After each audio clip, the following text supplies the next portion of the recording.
The Democratic Alliance's policy unit, headed by Gwen and Gwenya, has been working tirelessly over the last fortnight with healthcare specialists, financial experts, policy specialists, our federal executive, as well as our shadow cabinet, to come up with a new approach that will deliver a smart but sustainable and flexible lockdown model to South Africa. We believe this will supplement government's coronavirus response effort, while at the same time protecting the South African economy and the livelihoods of the people of South Africa that depend on that economy. This is part of our effort to work collaboratively with the President and the government in combating this pandemic. South Africa was in a recession before the lockdown, and the DA believes the economy will nosedive under the current regulations. According to the official opposition party, while the virus needs to be contained, it can be done through a different approach. South Africa was already in a recession prior to the arrival of coronavirus.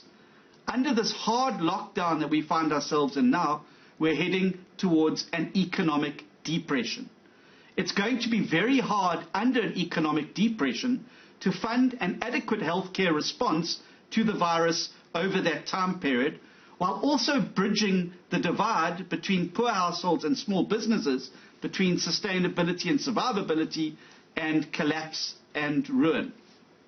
Therefore, we need to contain this virus over the coming year in a way that as many as possible of us as South Africans can get back to work. There is mounting global support for a phased approach, moving between different stages of restriction. The Democratic Alliance says its smart lockdown model looks at all the factors South Africa is enduring. It believes the country cannot go back to a business-as-usual approach after the lockdown.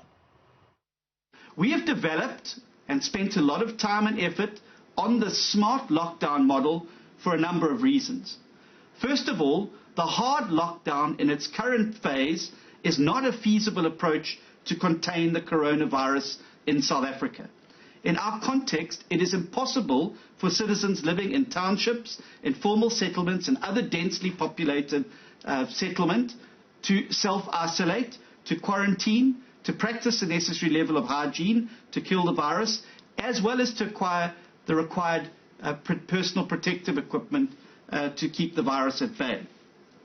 Regardless of whatever may happen when the lockdown ends, South Africa cannot simply go back to a business-as-usual approach. We're going to need a phased and flexible approach to ease the lockdown, but also making sure that we contain the spread of the coronavirus, save lives, bearing in mind that this virus is not going to disappear at the end of this 5-week period. What the lockdown is meant to do is to ensure that it buys you time to develop strategies and implement measures to contain the virus in a sustainable way going forward.